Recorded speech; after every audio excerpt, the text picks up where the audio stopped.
Gun rights promotions more politically active among those who prioritize gun rights, gun control, contributed money to an organization that takes a position on gun policy, contacted a public official to express opinion on gun policy. Express opinion on gun policy on a social network like Facebook or Twitter. Signed a petition on gun policy.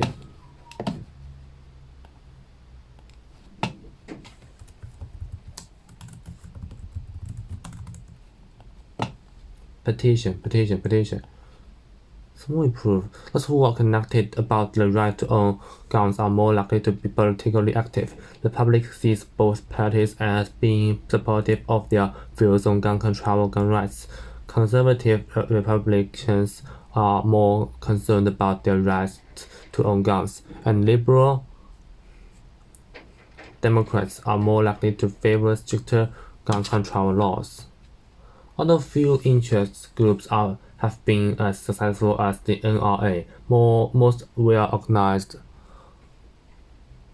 interest groups have achieved a large measure of success by organizing into groups which put pressure on government officials. People can gain more rewards and avoid more government restrictions than if they tried to do it as individuals.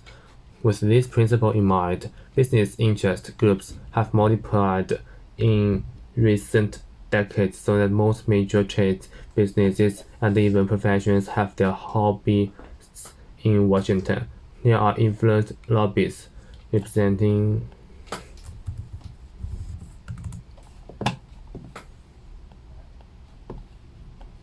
labor unions, farm groups, teachers, doctors, lawyers, and specific industries such as oil and natural gas, pharmaceutical and biotechnology. Interest groups representing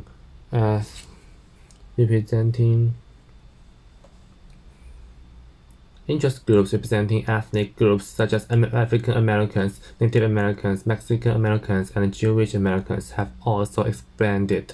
There are also interest groups representing a variety of ideas or causes that want government support. This includes groups pressing for a clean environment and those promoting greater protection for consumers. As one congressman explained, everybody in America has a lobby.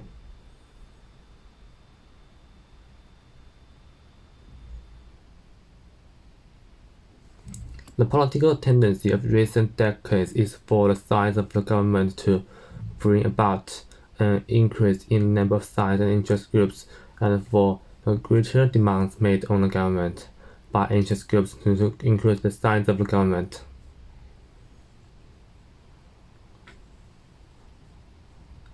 Groups such as AARP, American Association of Retired Persons, not only demand new government programs, regulations, and benefits for their members, they also strongly resist any attempts to reduce existing programs that they believe protect their interests, such as Social Security and Medicare. The result of this continuing cycle can be referred to as interest group government. No single interest dominates government and politics as business group did before the Great Depression. Instead, government and politics are based on reaching compromises with a large number of groups and pleasing as many as possible.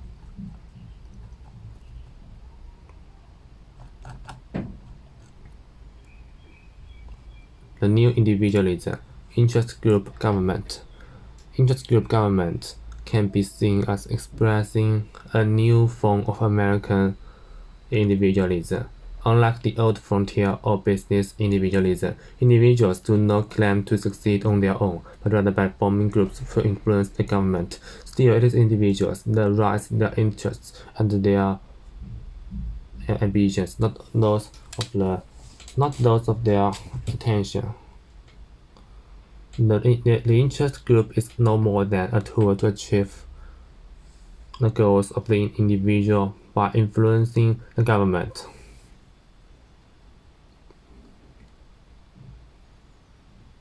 Although many Americans have benefited in some ways from government-sponsored programs, some experts believe that interest group government is harmful to the United States. The effort on politicians is enormous. First, interest groups often focus on one issue that is more important to their members than all others. For example, some people feel very strongly that abortion should be legal in the United States, primarily because of their stand on the abortion issue. Generally, because their members feel so strongly, lobby groups are able to promise that their members will vote for a candidate if he or she promises to support their issue once elected. The NRA gives members of Congress grades for their voting record on gun control, and it has been particularly effective in re-electing or defeating senators and representatives. Second, members of special interest groups contribute large sums of money to election campaigns. Because candidates must rely mostly on private, not public funding, they are often forced to depend on special interest groups for their campaign funds. Candidates are all levels of government, national, state, and local, must spend enormous amounts of their time raising funds for their re-election. For example, because members of the House of Representatives are elected every 2 years, they engage in continual fundraising. Senators and presidential candidates can also pressured. The situation has become so bad that many people are agreeing with the statement, "We have the best government that money can buy." There have been efforts to reform the system, but the Supreme Court's Citizens United decision in 2010 ruled that corporations, individuals, and labor unions could make unlimited contributions to political campaigns through Super PACs, Political Action Committees. In the presidential election of 2012, Super PACs spent over $524 million according to the Federal Election Commission. The political landscape in the 2000s: red states, blue states. In reporting the results of the presidential election, TV news reports show the map of the United States with red states, awarding the state's electoral votes to the Republican candidates, and blue states, giving the electoral votes to the Democratic candidate. These colors have come to symbolize the deep divisions in America. In Obama's first national speech at the Democratic Convention in 2004, he offered his vision of a country where we are not red states or blue states. We are one people, the United States of America, but divisions persist. In Barack Obama and the New America, the 2012 election and the changing face of politics. Alan Abramovich says the American voters are strongly divided along many party lines: red states and blue states.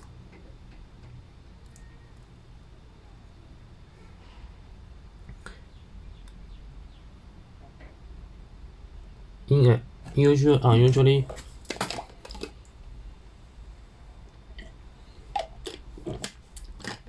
partisan election, over 90% of the Democrats voted for Obama, and over 90% of the Republicans voted for Romney.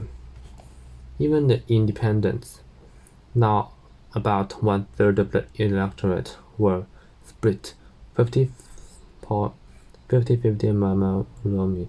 Also, more than 90% of voters chose their House and Senate representatives according to their party. Abramovich says that this unusual degree of party loyalty reflects the deep divisions in American society. A close explanation of the voting patterns in 2012 demonstrates the existence of three major divisions between Democrats and Republicans. A racial divide between a Democratic Party in a racial divide between a Democratic Party increasingly dependent on votes from non-whites and an overwhelming white Republican Party.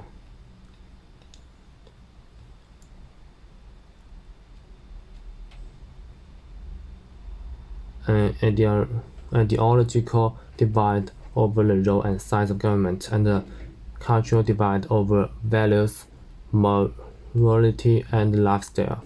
First, the racial divide. Barack Obama's winning the presidency in 2008 was truly a historical event. For the first time ever, the United States had an African American president. The Democrats had traditionally had more support from non-white Americans than the Republicans, but this election brought people of all races together behind the candidate that promised hope and change in America while the ultimate American dream could come true. Some believed that it was a fluke.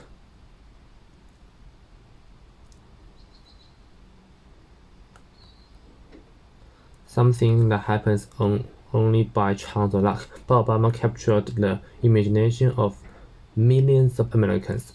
Young voters were energized for the first time since the anti-war movements of the 1960s and the early 1970s, and also for the first time, social media played an important role. Obama built a grassroots organization where his campaigners came to know political voters personally, and many Americans felt that they were part of history.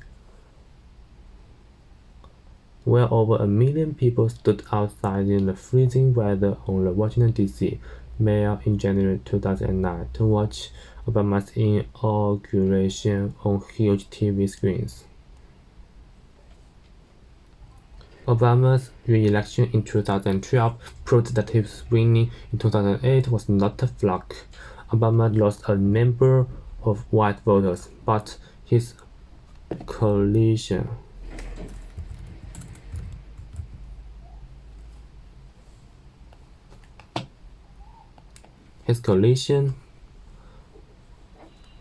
of non-white voters held. By 2012, 28% of the voting public were non-white. African Americans, Hispanics, Asian Americans, and other non-whites.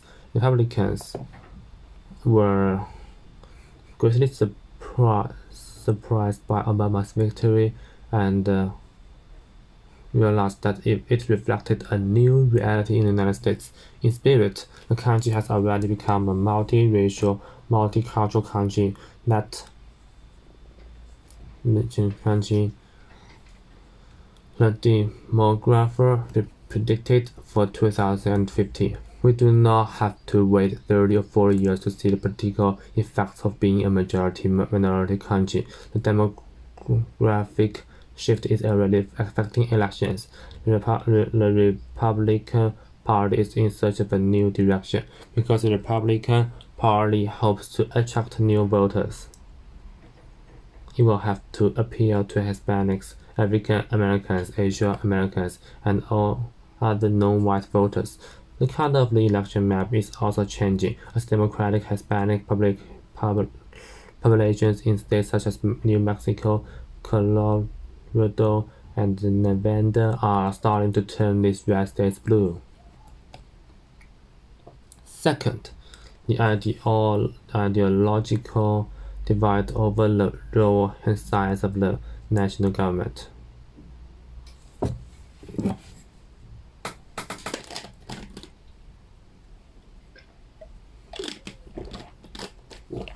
Republicans have traditionally believed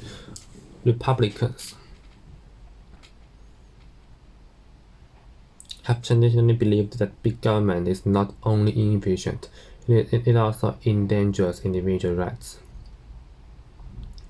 and freedoms. In 2012, the Tea Party The Tea Party is a very conservative grassroots movement. Originally organized by people who were worried about growing government debt, the amount of money owed. The name refers to the Boston Tea Party, where American colonists threw tea into the Boston Harbor to protect the British tax on tea. The Tea Party purged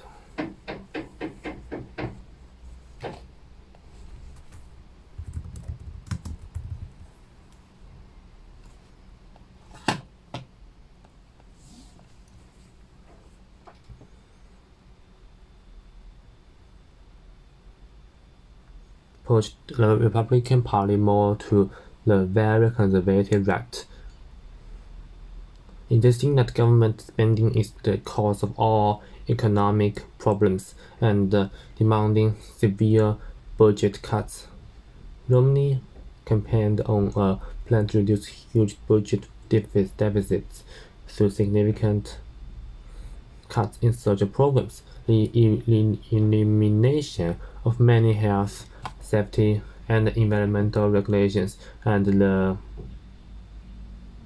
percentage of each state's population that affiliates with evangelical Protestant tradition, and environment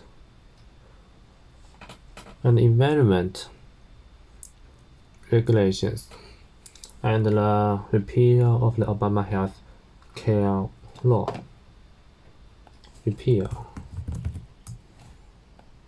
Obama Health Care Law. While cutting taxes on upper income households and corporations, Obama and the Democrats called for more government regulation of financial institutions and corporate polluters.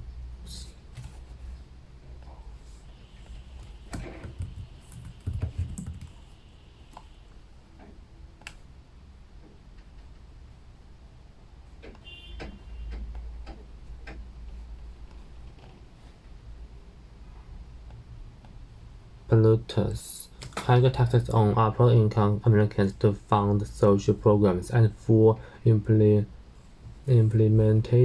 of the new health care law. Third, the cultural divide over values.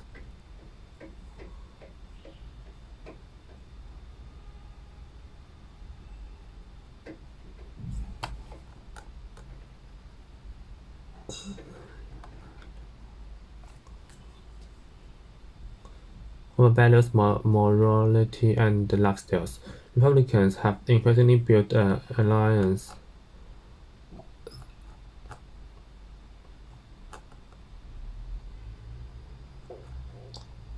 Republicans have increasingly built an alliance with religious conservatives of all faiths, particularly evangelicals Christians. Republicans have become associated with traditional values and lifestyles, such as limiting access to abortions and opposition to gay marriage and other rights for homosexuals.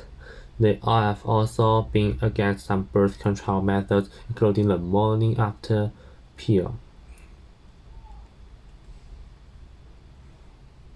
In the meantime, the Democratic Party has moved further left on these issues. Obama allowed gays to serve openly in the military, and he called for gays' rights to marry and other minority rights in his second inaugural address. The country as a whole has become more liberal on these social issues, with a majority now favoring gay marriage and the right to abortion in early months of pregnancy. Most young people are more liberal and less religious than their parents, so the demographic will favor the Democrats in the future. Other lifestyle differences include the legalization of marijuana and the passage of laws recognizing gay marriage in a number of states. A look at the red states blue states map shows the Democratic strength in the liberal Northwest and West, Northeast and West Coast states and the big cities, while Republicans find their supporters in the more conservative South and in rural areas.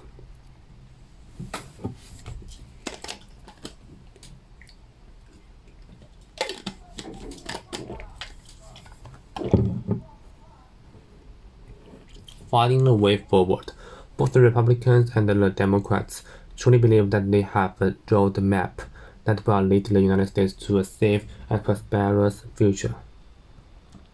Republicans believe the country's economic difficulties are due to a spending problem, while Democrats believe it is an income problem. Republicans believe that dependence on entitlements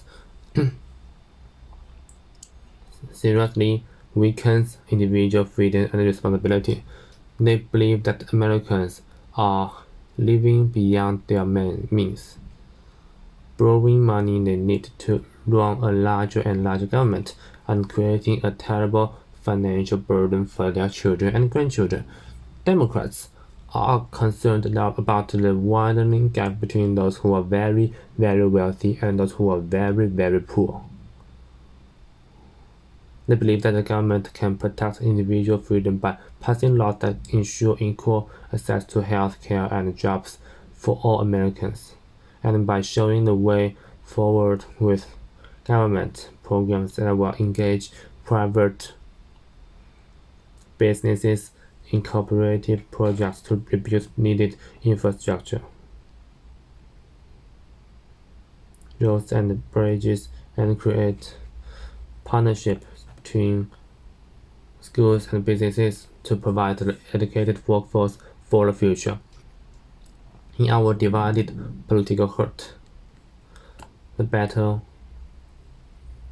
for the American ideal in an age of discontent.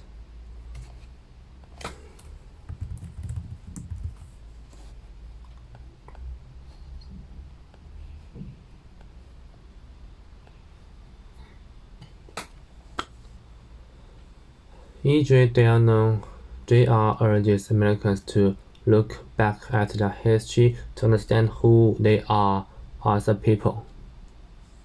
They must recognize that from the beginning, Americans have lived with a tension between two core values, their love of individualism and their respect for community. These two values work together to keep the nation balanced, and both values interact with the important value of equality.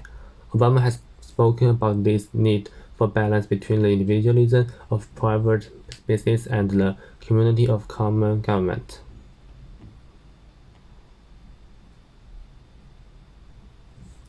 For our first days as a nation, we have to put our faith in free markets and free enterprise as the engine of Americans' wealth and prosperity.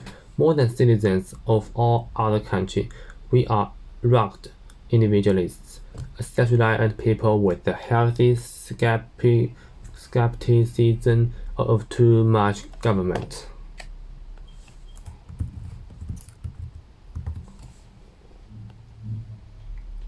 But there has always been another thread running throughout our history, a belief that we are all connected, and that there are some things that we can only do together as a nation. The American I know is generally generous and compassionate, a land of opportunities and optimism. We take responsibility for ourselves and each other, for the country we want and the future we share. Obama is expressing a belief in the role traditional American values play in the nation and its government. To the 21st century will continue to offer challenges to the United States citizens and its government leaders.